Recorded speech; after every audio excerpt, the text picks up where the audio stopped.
میں نے پھر ریئلائز کیا کہ گالی کس کو کہتے ہیں. اگر میں کرپٹ آدمی کو میں کہتا ہوں یہ چور ہے, یہ ڈاکو ہے, اس کو گالی کہتے ہیں. یہاں انہوں نے یہ جو بڑے بڑے ہمارے ملک میں کرپٹ لوگ ہیں, انہوں نے ایک بڑی زبردست کام کیا ہے. انہوں نے کام کیا کیا کہ وہ جو چھوٹے چور جیلوں میں ہوتے ہیں ان کو چور کہہ دو, ٹھیک ہے, لیکن جو اربوں چرا کے ملک سے باہر لے کے جائے ان کو گالی نہ نکالو. ان کو 40 گاڑیوں کا پروٹوکول دو.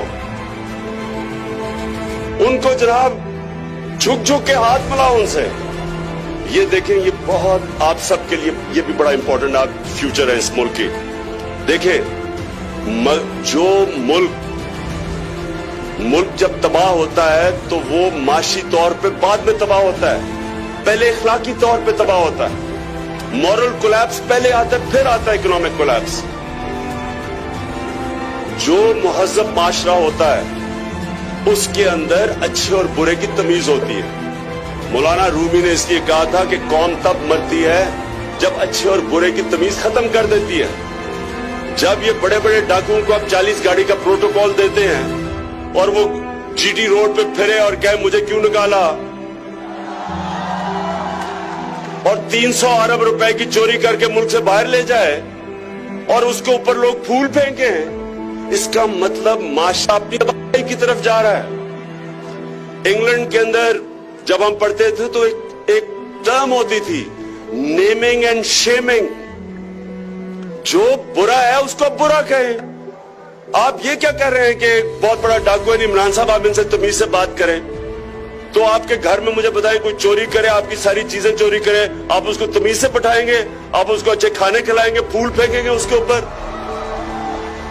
آپ اس کو اب کیا, یعنی پھر سے تصور کریں جو آپ کے گھر میں چوری کرتا ہے آپ کا کیا برتاؤ ہوگا اس سے. تو جو ملک کے 300 ارب روپے چوری کر کے باہر لے جاتا ہے اس کو 40 گاڑی کا پروٹوکول دے دیتے ہیں. آپ کیا سگنل دے رہے ہیں معاشرے میں کہ اگر چوری کرنی ہے تو چھوٹی چوری نہ کرو, بڑا ڈاکہ مارو. یہ آپ میسج دے رہے ہیں.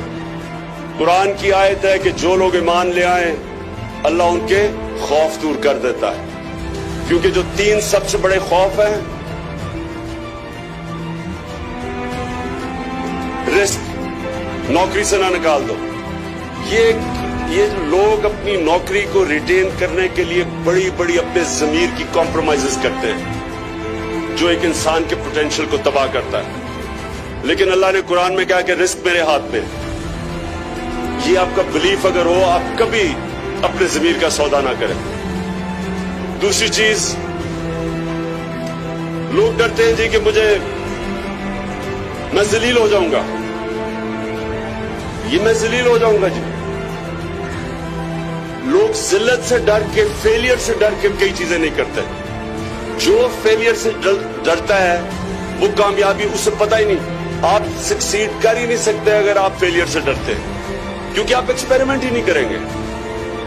تو جو اللہ نے قرآن میں کہا کہ عزت ذلت میرے ہاتھ میں, تو اس سے بھی آپ کو آزاد کر دیا کہ انسان کے ہاتھ میں نہیں ہے کسی کو ذلیل کرنا. اللہ کرتا ہے آپ کے اعمال کی وجہ سے. اگر یہ عزت اور ذلت پیسے لے کے دے دی جاتی تو نواز شریف اور شکیل الرحمان جیسے لوگوں نے مجھے بڑی دیر کا ذلیل کر دینا تھا, کیونکہ یہ تو پورے پیسے کے اوپر اگر کوئی کسی کو ذلیل کرنا ہوتا تو اب تک ہم ہو چکے ہوتے. اور اگر پیسے دے کے عزت ملی ہوتی تو یہ سارے چور بڑے بڑے معتبر ہوتے. سب سے ویسے جو معتبر شکل سے سب سے معتبر جھوٹ بولتا ہے وہ ہے ان نون لیگ کا احسن اقبال. میں نے کبھی کسی کو ایسے جھوٹ نہیں بولتے دیکھا. اچھا, یہ میں ویسے سائڈ ٹریک ہو گیا ہوں, یہ میں ویسے میرے دل میں آ گیا تھا. تو تیسری چیز, کیونکہ مجھے یہ منافق بہت برے لگتے ہیں, تو تیسری چیز اور سب سے بڑا خوف موت کا. تو جب اللہ نے کہا کہ میرے ہاتھ میں ہے, جب اس نے کہا کہ میں فیصلہ کروں گا تم نے جب دنیا سے جانا ہے, تو مجھے امیڈیٹلی یاد آ جاتا ہے کہ جب میں نے ہمارے یہاں لوگوں کو گولیاں لگی 12 مئی 2007 کو, تو میں نے الطاف حسین کو ڈائریکٹلی چیلنج کیا. میں نے کہا کہ یہ سب سے بڑا پاکستان کا دہشت گرد ہے. تو ساری دنیا ڈر گئی. میرے گھر میں سارے لوگ کہ عمران صاحب بلٹ پروف جیکٹس کوئی بھیج رہا ہے کہ آپ کی اب زندگی خطرے میں ہے، یہ ہے وہ ہے. تو لوگوں کو ڈر تھا. میرے لیے میں حیران ہو گیا کہ کتنے لوگوں کو خوف تھا کہ اب میں زندہ نہیں رہوں گا. اور ان دنوں میں ویسے الطاف حسین بہت ہی خوفناک تھا، بچتا کوئی نہیں تھا تب. لیکن اب الطاف حسین دھمکیاں دیتا ہے لیکن کر کچھ نہیں سکتا، ان دنوں میں کر لیتا تھا. تو بہرحال یہ جو آپ کی جو خوف ہے نا، اس کو مسلسل آپ نے اس کو اوور کم کرنا ہے، نہیں تو آپ اب بڑے کام نہیں کریں گے. راستے میں ہمیشہ کہیں نہ کہیں آپ گھبرا جائیں گے فیلئر سے کہ میری نوکری نہ چلی جائے وغیرہ وغیرہ. اور آخری چیز جو بڑی امپورٹنٹ ہے وہ یہ کہ انسان کو ہمیشہ انسانوں میں انصاف کرنا چاہیے. نبی صلی اللہ علیہ وسلم کی جو 2 ٹریٹس تھیں، کوالٹیز نبوت سے پہلے، صادق اور امین، سچے تھے اور لوگوں میں انصاف کرتے تھے. یہ 2 کوالٹیز ہیں جو جس کے اوپر اپنے کیریکٹر کو بیس کریں.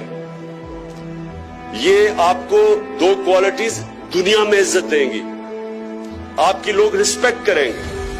لیڈرشپ کی یہ سب سے امپورٹنٹ کوالٹی ہے صادق اور امین، سچا اور لوگوں میں انصاف کرنے والا. ہمیشہ یہ 2 کوالٹیز آپ کو دنیا میں عزت دیں گی. اور یہ یاد رکھنا کہ جو کوئی مسلمان فوج ملیشیا اور انڈونیشیا نہیں گئی تھی، مسلمانوں نے کانکر نہیں کیا تھا. یہ تاریخ کا حصہ ہے کہ جو مسلمان تاجر گئے وہاں، ان کے کیریکٹر سے لوگ امپریس ہو گئے کیونکہ وہ صادق اور امین تھے.